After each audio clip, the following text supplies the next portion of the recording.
El papelote este está preparado en valenciano porque es la versión que tenía más actualizada que la preparé para una cosa de Alicante, pero yo la charla la voy a hacer en castellano para que nos haremos más. ¿Qué más?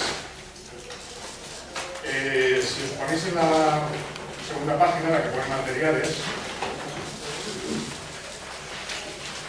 os vamos a pasar todos esos materiales que hay ahí.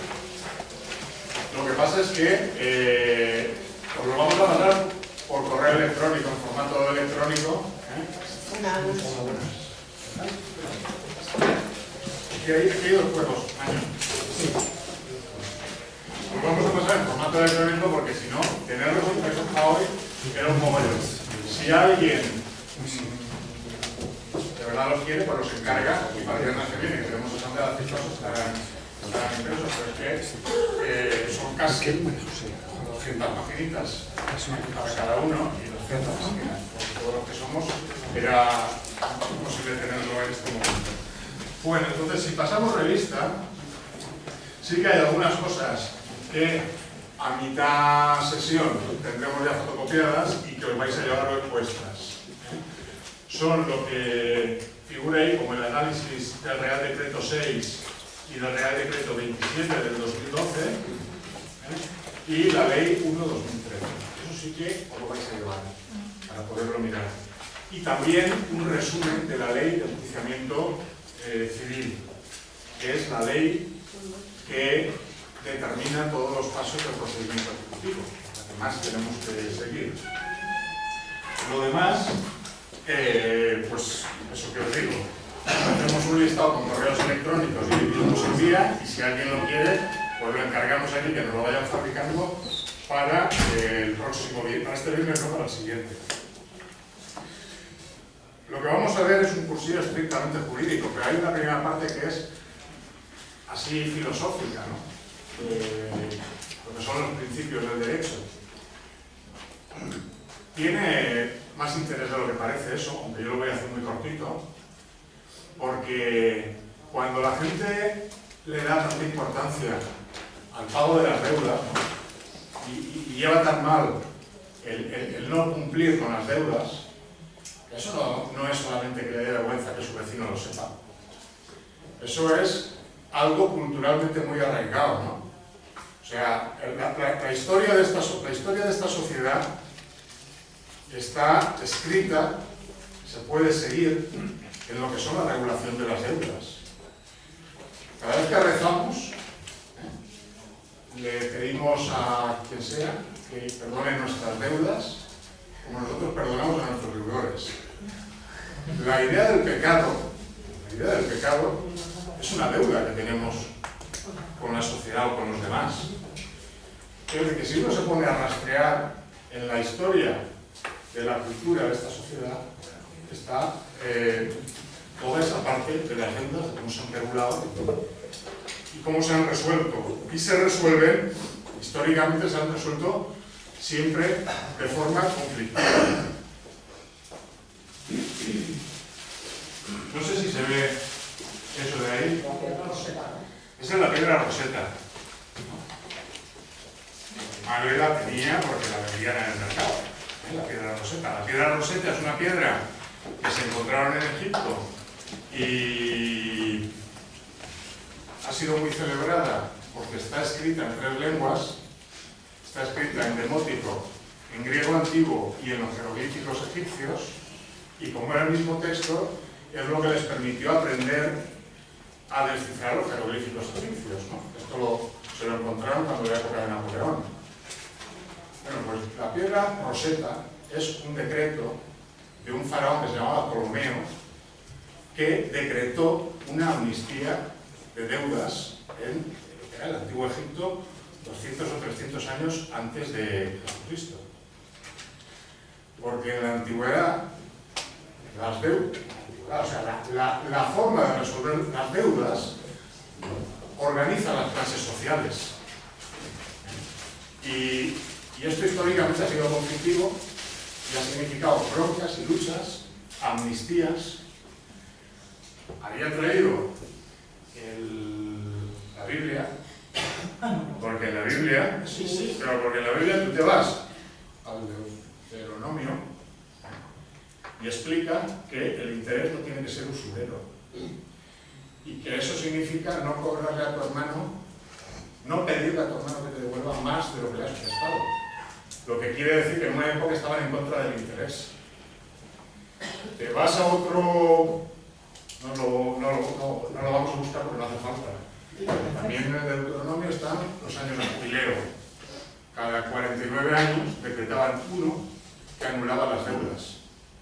¿Por qué? Pues porque eso iba provocando una acumulación de riqueza en manos de un grupo y al final conflictos. Entonces la forma que tuvieron de resolverlo fue decir, cada 49 años se anularán las deudas y las posesiones volverán, y está escrito ahí, que no es en los textos antiguos. Luego en la práctica no se esperaban 49 años, llegaba un tipo como el Ptolomeo, porque si se cumplieran los 49 años, en los 48 años, todo el mundo se endeudaría sabiendo que al año siguiente se lo iban a perdonar. Es lo que os quiero decir, ¿no? Pues entonces lo que hacían eran los gobernantes cada cierto tiempo.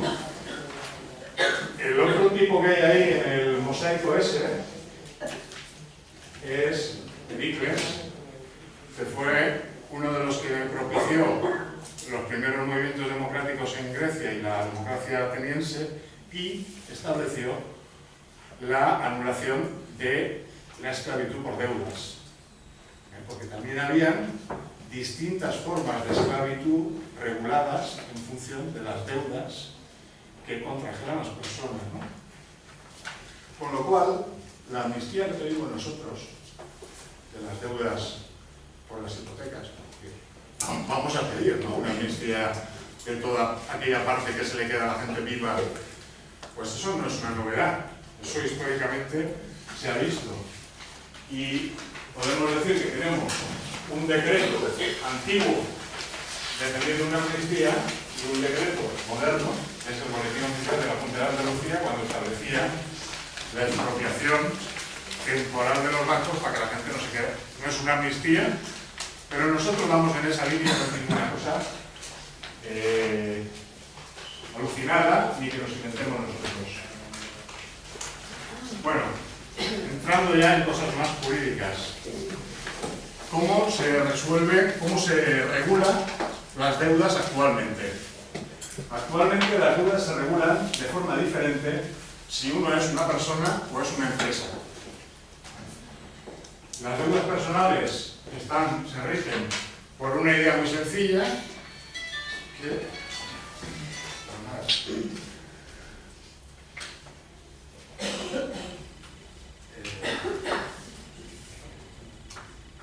las deudas personales se regulan por la idea de que no se acaban nunca, o sea, de que una persona responde de sus deudas con los bienes presentes y con los bienes futuros y que jamás se anulan, ¿no? Eso está dicho en el artículo 911 del Código Civil y se repite en otra serie de leyes, en la ley hipotecaria, en los contratos que nosotros firmamos, en la ley de ventas a plazos, en la ley de enjuiciamiento civil. Sin embargo, si uno es un empresario o es una empresa, funciona una regulación legal completamente distinta. Por varias razones. Sabéis que las empresas nacen y desaparecen y se vuelve a crear otra empresa con otro nombre y otro CIF, ¿no? ¿Cuántos empresarios han hecho eso? Eso no le pasa al pequeño empresario, porque el pequeño empresario normalmente actúa como una persona y responde con sus bienes siempre, ¿no? Además, lo que son sociedades funciona lo que se llama la ley de quiebra y suspensión de pagos, que, digamos, les permite la dación de pago o poner un límite a lo que son las deudas. Sin embargo, con las personas corrientes, con los trabajadores y con los pequeños comerciantes, con los pequeños empresarios, funciona el principio de que las deudas son una condena eterna que tienes que pagar con todos tus bienes, ¿no? Hay otro tipo de deudas que son las soberanas, que son las deudas entre los estados, que esas se regulan directamente por pactos, ¿no? Esto fue cuando pactaron cómo se iba a liquidar la deuda por la guerra la Segunda Guerra Mundial alemana, ¿no? Que lo pactaron en Londres en el año 53, que sepáis que los alemanes acabaron de pagar la deuda de la guerra en el año 2012. Porque se pactó unas condiciones que decían solamente cuando tengan superávit ese país y no lo lleve a una situación de crisis o de presión económica, pagará los plazos. Que es absolutamente distinto a lo que están haciendo con los griegos, ¿no? En estos momentos. Interesa saber que las deudas para nosotros se regulan de forma distinta, de tal manera que tenemos que ver lo que vamos a discutir hoy sabiendo que el espacio, que el derecho es un espacio de conflicto social, de conflicto político, de conflicto de naciones, y que eso depende de las relaciones políticas y sociales que hay en un momento dado. Y que por lo tanto las soluciones que se llaman jurídicas no tienen que ver con una ciencia o con una sola idea de justicia, sino que son ideas que van cambiando a lo largo del tiempo.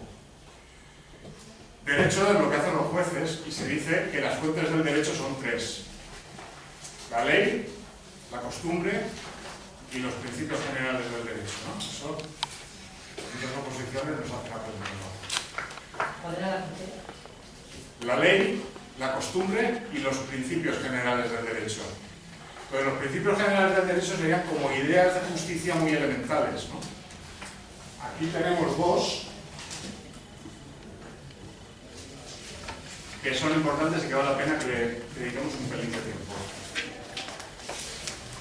Uno es el rebus sic stantibus y el otro es pacta sunt servanda.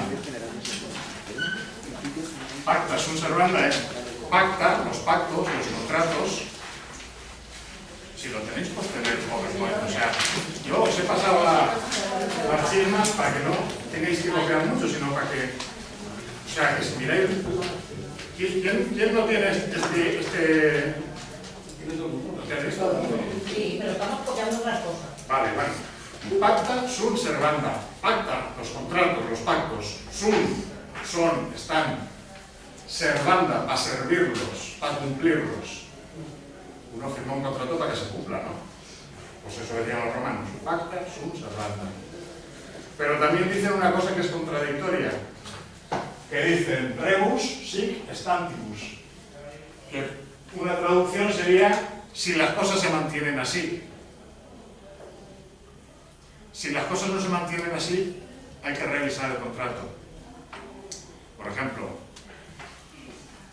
cuando cambió la moneda, cambió para todos. Cambió para las operaciones que hacíamos ahora, pero también cambió para los contratos que teníamos firmados, ¿o no? O sea, cuando hay un cambio general, tiene que afectar en principio a las dos partes, porque se supone que el marco general afecta a lo que se ha firmado en un contrato. Por ejemplo, los contratos de trabajo que tenemos todos nosotros, o que teníamos todos nosotros hace unos años, ¿no? Decían que si nos despedían indebidamente, teníamos 45 días por año de indemnización. Pero los jueces dicen, si hay una situación de crisis económica, o si hay una situación de crisis para esta empresa, que es el marco general, entonces no te valen los 45 días, sino que tienes tú también que apretarte el cinturón y llegar a 20. ¿Por qué hacen eso? Pues porque piensan que hay una norma, o sea, una idea de derecho que es el rebus sic stantibus, y es que si cambian las cosas, tienen que alterarse, si cambia el marco general. Esos son dos principios que son contradictorios, pero en sí mismos cada uno de los dos tiene su sentido, ¿no? Lo suyo es, en la aplicación concreta, hacer valer uno u otro, o conjugar los dos. Eso nos va a pasar ahora después. O sea, no es que esté dándole vueltas a la filosofía, porque si ahora veréis, cuando entremos en la charla, cómo tiene la cosa, cuando vayamos viendo la regulación concreta de lo que nos pasa en nuestro procedimiento, como esto tiene sentido. Pero os diré que así como en el derecho laboral, el rebus sic stantibus impera, ¿no? En esta parte que es el derecho hipotecario, lo que quieren hacer imperar, sobre todo los abogados de la banca, es el pacta sunt servanda. Te jodes y lo que has firmado es lo que es. Bueno, en la charla aparecían los datos estos de los desahucios y de los lanzamientos. Me imagino que todos lo conoceréis porque somos gente que llevamos mucho tiempo todos en la plataforma. Sencillamente hacer algunos comentarios que hemos ido aprendiendo con eso. Arriba están las ejecuciones y abajo están los lanzamientos. Pues hay más ejecuciones que lanzamientos porque hay mucha gente que no se espera que la lancen y se abre, como sabéis. También se ve que hay un ligero aumento, ¿no?, sobre todo en los desahucios, ¿no?, de un año a otro. 4.900 en el periodo de SEA, 6.000, 9.000, 13.000. Bueno, en parte por la cosa se agrava, pero en parte también es porque estos tipos no contaban todos los desahucios. Contaban los desahucios en estas estadísticas que son las del Consejo General del Poder Judicial. Contaban en la web del Consejo General, solamente contaban los desahucios, los lanzamientos que realizaban los servicios comunes de notificación. El juzgado son 8 juzgados, 12, lo que sea, ¿no? Cada juzgado tenía que ir a notificar, enviar al secretario y a un oficial: oiga, usted se tiene que marchar no sé qué día. Pero cuando son ciudades o juzgados grandes como aquí en Valencia, entonces en lugar de cada uno enviar a sus funcionarios, crean un servicio común, que es el servicio común de notificación, que esa peña lo único que hace es ir a hacer notificaciones de embargos y tal y cual. Entonces los desahucios que se contaban eran solamente esos. En Paterna, ¿sabéis si hay servicio común de notificación? Sí. Sí que lo hay en Paterna.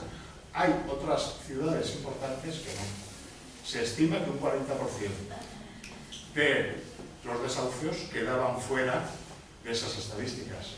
Entonces, cuando en el año 2012 nombraron en el Consejo General del Poder Judicial a un valenciano que se llama no sé qué Moliner, salió la mierda esa. Con lo cual, cuando nosotros decimos que hay 400 o 500.000 desahucios, sumando los de los años anteriores, que sepáis que los años anteriores se dejan un capazo de desahucios. También es verdad que los jueces dicen, pero esas estadísticas, tío, recogen apartamentos, primeras viviendas, garajes, empresas. Los jueces dicen que a muñequilla un 30% son familias. Bueno, pues, lo que tenemos que saber es que de esas cifras habría que aumentarlas un 30 o un 40% y que de esa cantidad total habría que coger una tercera parte y eso serían familias, que son muchas. ¿Sabéis por qué no tienen interés en hacer unas estadísticas buenas? Pues porque sería, en fin, anunciar unas estadísticas fiables sobre un tema tan criminal como este, ¿no? Pero esto se lleva por ahí porque uno coge y hace habitantes en la comunidad valenciana, 5.129.000. Desahucios en el año 2012, 29.000. Eso quiere decir que hay 5,7 desahucios por cada 1.000 habitantes. Os miráis cuánta gente vive en vuestro barrio, en el Google, o en vuestro pueblo, ¿no?, y haces una regla de 3. Dices, si aquí hay 10.000 personas, 50 desahucios al año. Así de fácil. Es una buena cifra, ¿no? Una buena cifra que es un buen elemento de propaganda. Vale. Vías que hay para reclamar las deudas. Hay 4 caminos, hay 4 vías en derecho para reclamar las deudas, que son el proceso declarativo, el monitorio y la ejecución. ¿Cómo es un juicio? Un juicio tiene 3 partes. Denuncia o demanda, primera parte. Juicio, ¿no?, que es lo que hace el juez y decide una solución, y ejecución de esa solución. Demanda juicio, ejecución. Eso es lo que es un juicio. Un juicio declarativo es el juicio general que vemos en las películas. Cuando los abogados presentan pruebas, salen testigos, las discuten y tal y cual. Se inició con una demanda de una parte, lo que vemos en la película es todo el juicio y al final está la ejecución de lo que decide el juez. El monitorio es un procedimiento más abreviado, como el de las películas, puedes presentar pruebas, pero es más reducido, y que tiene que ver con las deudas económicas, fundamentalmente. El declarativo vale para todo tipo de litigio, ¿no? Ahora, los que veis en rojo son dos procesos de ejecución. Eso lo que quiere decir es que no está el juicio completo, no está el litigio completo, no hay demanda, juicio y ejecución, sino que casi se va a la última parte de cabeza. Por eso es tan rápido. Lo que nos pasa a nosotros es que están ejecutando un pacto que nosotros firmamos en el momento de aceptar la escritura de la hipoteca. ¿Qué aceptamos en aquel momento? Pues que si el banco decía que le habíamos impagado algún plazo, le concedíamos por anticipado al banco la capacidad de solventarlo quitándonos la casa. Eso es lo que nosotros firmamos. Nosotros firmamos una ejecución. Y esa ejecución es la que un juez supervisa rápidamente y hace que se cumpla. Por eso los dos procesos que hay abajo van tan rápido. ¿Qué diferencia tiene una ejecución ordinaria de una ejecución hipotecaria? Pues que la ejecución hipotecaria, la compensación que tiene el acreedor es pillarnos la casa o el inmueble que sea. Hay un bien que está hipotecado. Hipotecado es que hay un bien que se da especialmente en garantía. La ejecución ordinaria es un procedimiento de ejecución, pero que pueden tirar mano a cualquier cosa que tengamos. A una cuenta corriente, al coche, a la vivienda, a otra vivienda que no esté en la hipoteca. La ejecución hipotecaria, cuando el juez comprueba que hay un impago, lo que tira mano directamente es a la casa. ¿Cómo se ve eso? Nosotros lo que vemos normalmente son procedimientos de ejecución hipotecaria. Juzgado 2 de Paterna. Procedimiento de ejecución hipotecaria número, eso es lo que pone el encabezado. Ahora habréis visto otros encabezados que ponen juzgado número 2 de Paterna, procedimiento de ejecución de títulos no judiciales. Ese es el procedimiento general. Título es, lo que los juristas y esta gente llama título es a un documento, ¿no? A una escritura con todas las bendiciones, ¿no? Para el puño del papel de la notaría o el papel del Estado, la firma, eso es un título. O lo mismo pero hecho en el juzgado. Papel oficial, firma del juez. Un título es un acuerdo o una instrucción judicial o notarial. O de personas no judiciales pactándolo en un notario. Entonces, ejecución de títulos no judiciales es la ejecución ordinaria.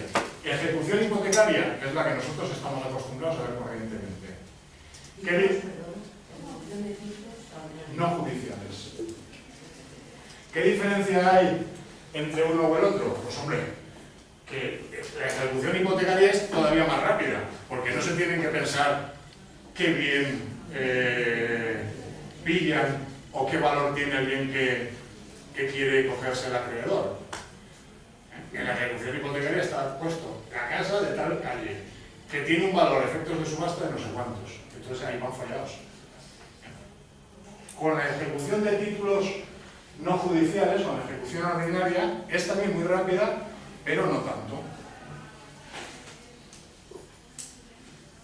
Nosotros vemos la hipotecaria, pero ahora Banesto,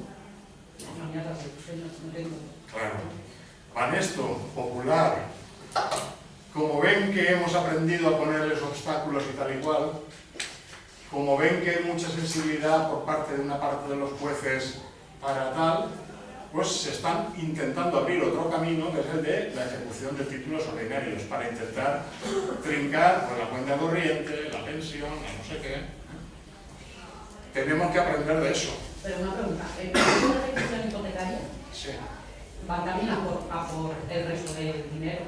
No. No. Primero van solamente por la casa.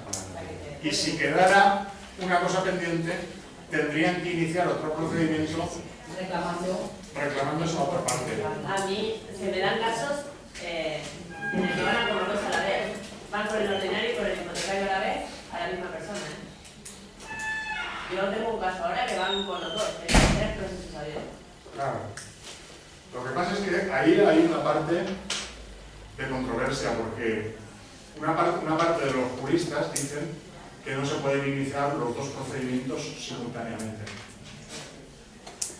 Que la ejecución hipotecaria es un pacto mucho más concreto y específico, debe de resolverse antes que el otro procedimiento. Pero esto es derecho, tíos, esto no es una ciencia y son matemáticas. Aquí hay argumentos para defender una cosa y argumentos para defender otra, y al final hay un tipo o una tía que es al que le llamamos juez, que es el que toma las decisiones. Entonces te vas a encontrar decisiones contrarias y opiniones contrarias. Parece ser que es más probable y es fácilmente definible que se haga primero una cosa y después la otra, pero pueden intentar o pueden conseguir incluso que vayan a los pasos a la vez. Eso. A mí. Y ahí las ejecuciones extrajudiciales, eso entraría como proceso de ejecución hipotecaria, pero fuera del juzgado, como... Eso sería un proceso de ejecución hipotecaria, pero que no se realiza en juzgado, se realiza fuera del juzgado. Sí, pero luego tienen que ir a morir al juzgado, ¿verdad? Luego tienen que ir a morir al juzgado, sí, sí. Bueno, hasta ahora más o menos por el asunto. Pues, vamos a ver una serie de cosas, digamos, un picoteo concretitas, y luego llegamos al procedimiento. Primera cosa, porque lo primero que hacemos nosotros es parar el desahucio, si es posible. Todo el mundo sabéis cómo lo hacemos, porque lo habéis hecho todos, o sea que yo no os tengo que enseñar nada. Además esto que os cuento no me lo he inventado yo. O sea, yo soy economista y no sé estas cosas. Esto es que poco a poco los abogados nos han ido dando una pista y otra pista, y aquí lo único que yo he hecho ha sido meterlo todo en un PowerPoint. Este PowerPoint tendrá más información seguramente dentro de 6 meses, cuando estos tipos o tías nos van dando más dosis. Bueno, parar el desahucio. Parar el desahucio lo hacemos porque hay un artículo que es el 704 de la Ley de Enjuiciamiento Civil, que ahora lo tendréis, cuyo texto es el que está puesto ahí, que dice: cuando el inmueble cuya posesión se deba entregar fuera vivienda habitual del ejecutado o de quienes dependan, el secretario judicial les dará un plazo de 1 mes para desalojarlo. De existir motivo fundado, podrá prorrogarse dicho plazo 1 mes más. Así que, primero enrojito, vivienda habitual. Segunda historia, el secretario judicial les dará un plazo. El secretario judicial no puede decidir. Ahí hay un imperativo que debe de cumplir el secretario judicial, le guste o no le guste. ¿Sabéis? O sea, el dar 1 mes es una obligación del secretario judicial. El dar 2 meses es una decisión que toma motivadamente el secretario judicial. Pero el primer mes nos lo concede la ley sin más historias. Ese es el artículo 704 de la Ley de Enjuiciamiento Civil. Motivadamente, pues, habéis pedido paralización de desahucios muchas veces vosotros. Con una carta del colegio, con una justificación médica, explicando que hay enfermos en el domicilio. Hay un pacto en la Comisión de Notificaciones, en el Servicio de Notificaciones de Valencia, que siempre que esté la plataforma, el impacto de la persona que lleva ese servicio, que es una secretaria judicial, y de los sindicatos, de que tirarán para atrás el desahucio. Eso lo sabemos porque nos lo han explicado ellos mismos. En el primer lanzamiento. ¿Más lanzamientos? Pues más lanzamientos hay que motivarlo. O más de un mes hay que motivarlo. Lo mejor con un escrito. Fijaros que aquí habla del secretario, no habla del juez. El secretario o la secretaria, no habla del juez o la jueza. Porque el juez o la jueza puede dar el plazo que considere. No tiene restricción. Puede dar 6 meses, puede dar 8 meses. No hay ningún artículo de la ley que impida al juez el dar un plazo más largo. Al juez. El secretario se mueve entre 1 y 2 meses. Si queréis que acabe el curso, hay que redactar una carta dirigida al juez o a la jueza. Hasta el plazo de 2 meses es el secretario. Por lo cual, ¿cómo montamos un stop desahucio? Pues lo montamos. Para montarlo y no tener ningún lío, es saber si es primer lanzamiento o segundo, es decir, si le han concedido ya la prórroga esta del mes o no. Y lo que hacemos es hacer una comunicación a la delegación de gobierno de que hay una concentración ahí, porque así montamos la concentración y la comisión judicial para. Con esas dos cosas, con el artículo 702 y con una comunicación a la delegación de gobierno, paramos lo que sea. ¿Qué quiere esto decir? Que cuando alguien viene también a decirnos, os doy 15 días para que quite los muebles, pues no tenéis por qué aceptarlo, porque sabéis que de vuestra parte hay como mínimo un mes. Sin hacer falta ni desobediencia civil, ni ponerse chulos, ni nada. O sea, nosotros, metiéndole una comunicación a la delegación de gobierno de que vamos a hacer una concentración, y con ese artículo, con toda tranquilidad, da lo mismo que seamos 12 que 2. Mejor que seamos 12 porque conseguimos la repercusión que procuró. Bueno. A ver, yo aquí tengo una duda, si del servicio de notificaciones te notifican que te van a, el lanzamiento es el día 20, lo que tú dices del mes es a partir de ese día, o sea, de la primera, o sea, no de, independientemente de que te avisen con más o menos tiempo de cuándo va a ser el desahucio. Sí, sí. ¿Vale? Entonces, digamos que es la primera vez que vendrían con fecha ya, que ya te tienen que haber publicado previamente, ¿no?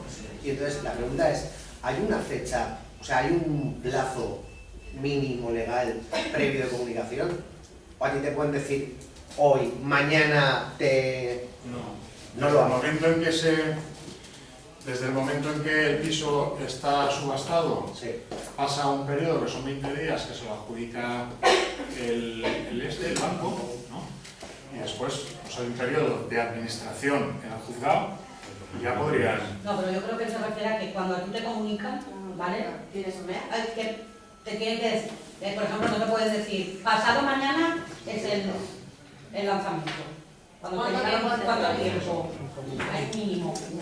Eso depende de la cantidad de faena que tenga. No. Sí, la notificación te la dan hoy. ¿La notificación cuándo te llega? ¿Cuántos días antes? No pregunto eso. Lo que dice la ley es esto. Vosotros estáis diciendo, ¿tenemos alguna otra ley? No, pero yo no pregunto eso, Manolo. Me he explicado mal. Yo, por ejemplo, soy secretario judicial y llego a notificarte a ti, ¿vale? Y la fecha que pones en una semana, ¿eso es legal? Vale, eso es lo que yo pregunto. O sea, no tiene que ser un 15 días o... ¿Cuánto tiempo antes te lo notificas?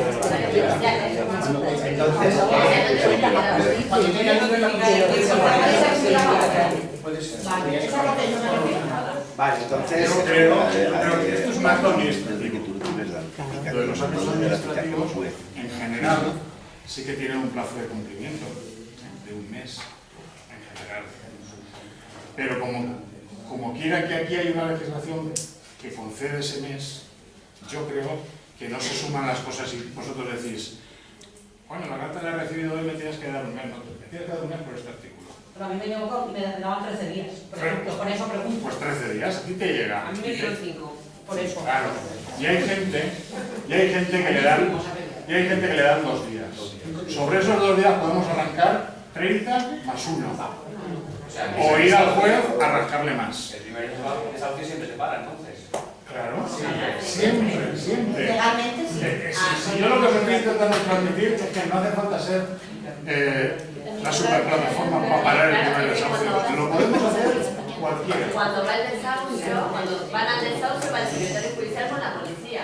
En un desahucio que pasó de UCI, el señor cuando abrió la puerta vio que era la policía, que no sabía ni que venían, estaban todos en pijama en casa y en el momento dice, bueno, te vamos a hacer un mes, sin saberlo, igual incluso se lo pueden dar, pero claro, si lo sabemos mejor así sabemos por qué no lo dan, no que te lo están regalando porque No te lo están regalando.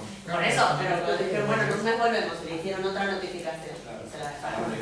Están obligados. Si no sabes, te la puedes volar y te dicen, bueno, le pones la custodia y no lo sabes. ¿Sabes? Lo bueno es saber para. ¿Vale? Pues eso era ese es el primer desahucio que paramos, que fue... No me acuerdo ahora del nombre de...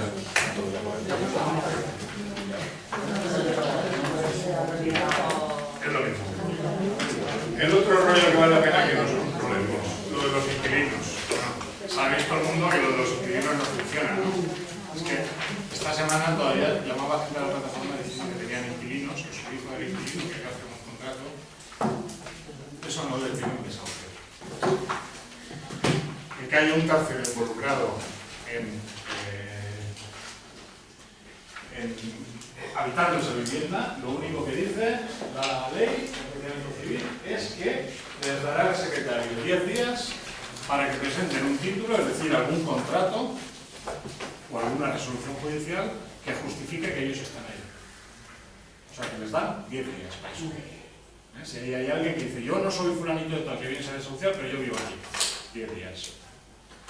Si en esos 10 días presenta un contrato que el secretario judicial o la secretaria judicial estima válido, porque lo ha pasado por el registro, porque los pagos están hechos por cosas así, pues la ley admite que hay un tercero habitando, le permite seguir ahí habitándolo, pagándole las mensualidades al banco, y el banco tiene derecho, a si considera que ese alquiler es insuficiente, repetir contra el propietario de la vivienda y decirle, macho, como has puesto aquí un alquiler de 100 euros y aquí en la zona se pagan 200, me tienes que completar. O sea, que eso, el meter ahí un inquilino o alguna cosa por el estilo, es una pequeña solución para... O sea, no es una solución, es un pequeño palito para... Es un mal parche. Vale, seguimos. Pero eso sí, el inquilino está pagando una cuota o si no está pagando y eso no va a ser otra vez. Si no tiene un vamos a hablar con propiedad que justifique las cosas, tiene 10 días y se tiene que tirar. Claro, yo tengo de los dos. Tengo gente que está ocupando, que tenía contrato que no lo paga, entonces, pues claro, eso fue lo que provocó que la persona no pueda pagar la hipoteca, porque si aquí el inquilino no te paga, tú no puedes pagar la hipoteca, pues se quede el piso, pero que saquen esos a los inquilinos. ¿Sabes lo que quiero decir? Pero si el Y otro inquilino que sí que tenía contrato, tiene un contrato, a ver, entre los 10 días si tiene un contrato, el secretario judicial lo va a pillar fuera de juego, porque el secretario judicial a partir de ahí va a tener que comprobar que no le pagan. sí, pero el secretario judicial hace lo que le dice la ley expresamente. Comprueba que hay título, le tiene que conceder que siga viviendo ahí. Otra cosa es que el nuevo propietario o el anterior propietario abre un procedimiento para desahuciar a esa persona porque no paga las mensualidades que... Vale, entonces si hay un contrato de alquiler, sí que tiene que estar ahí. Sí que se puede quedar. Si hay un contrato de alquiler, sí que tiene que estar ahí. Pero también vosotros habéis oído que hay en el derecho laboral y en el derecho contratos verbales. Sí. O sea que hasta en teoría, sin presentar un escrito, uno podría decir, es que yo tengo un contrato verbal, pero en este caso habla la ley de título. Yo creo que un contrato verbal exactamente no es un título. Puede haber sido un pacto. Vale, pues... La otra historia. Liberación del bien, enervación. Bueno, enervar, además de poner nervioso, hay una chica esta que sale en una película de Almodóvar que todo el rato va diciendo que le enerva esto, le enerva aquello. Pues enervar, además de eso, significa quitar fuerza, quitar razón en una polémica, ¿no? En unos argumentos. Entonces, ¿cómo le quitas fuerza, cómo le quitas argumentos, ¿no? ¿Cómo debilitas los argumentos de alguien que te está demandando en el juzgado? Pues poniendo el dinero encima de la mesa. Eso es lo que dice este artículo. A ver,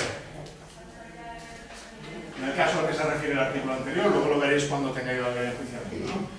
El acreedor podrá solicitar que, sin perjuicio de que la ejecución se despache por la totalidad de la deuda, se comunica al deudor que, hasta el día señalado para la celebración de la subasta, podrá liberar el bien mediante consignación de la cantidad exacta, o sea que se podrá liberar el bien, es decir, quedártelo tú, que no te lo quiten. Si hasta el día de la subasta consignamos la cantidad exacta de principal e intereses que estuviera vencida. ¿Eso qué quiere decir? Que hasta el día de la subasta, si tú te presentas al juzgado hasta ese día con pasta por un importe tal que sean las cuotas que deberías de haber pagado y no has pagado hasta ese día, la cosa se frena. Las cuotas, no los intereses de mora, no las costas judiciales. Lo que dice el artículo es que uno bloquea la subasta y el procedimiento ejecutivo si hasta el día de la subasta, en todo ese periodo de tiempo, lleva allí la pasta que se refiere a nivel de las cuotas impagadas. ¿Vale? Si leéis bien el artículo, no hace falta... Si leemos bien el artículo, es si el acreedor quiere. Pero, aquí en rojito, veréis que pone, si el bien hipotecado fuese la vivienda habitual, el deudor podrá, aun sin el consentimiento del acreedor, liberar el bien. Es decir, que si es nuestra casa, te presentas el día de la subasta y pones esa pasta encima de la mesa, el banco podrá reclamarte con otro procedimiento las costas judiciales, los intereses de mora, lo que sea, pero tú te quedas con la casa y paras el procedimiento. Ahora, si es un chalet, que es de vivienda habitual, no. O si es una segunda residencia, o si es... Bueno, un chalet puede ser la vivienda habitual. Sí, pero si es un garaje, por ejemplo, si es un garaje en teoría, yo creo que nos lo quitan. Vale, si las cuartas en notario también se puede hacer lo mismo, pero en el notario, si es el notario a pagar. Vale. Vale, pues eso es la generación. Aunque en un caso, No, sí, ya lo sé, por eso lo pregunto. aunque en un caso nosotros estuvimos No, ya pedirá tampoco lo dejaron, porque le quería hacer pagar también lo del notario. estuvimos con una persona que le quitaban el piso en el notario y el notario le vendió el piso, le adquirió el piso al del banco y no nos permitió ni siquiera saber lo que estaba haciendo el cabrón.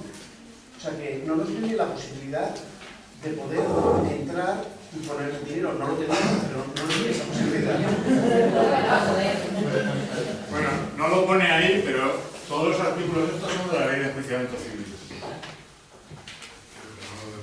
Entonces, os propongo que entremos en el procedimiento y paremos a hacer el debatillo o a lo que sea. Vale, pues el procedimiento judicial tiene dos fases, ¿no? Dos grandes partes, ¿no? Digamos.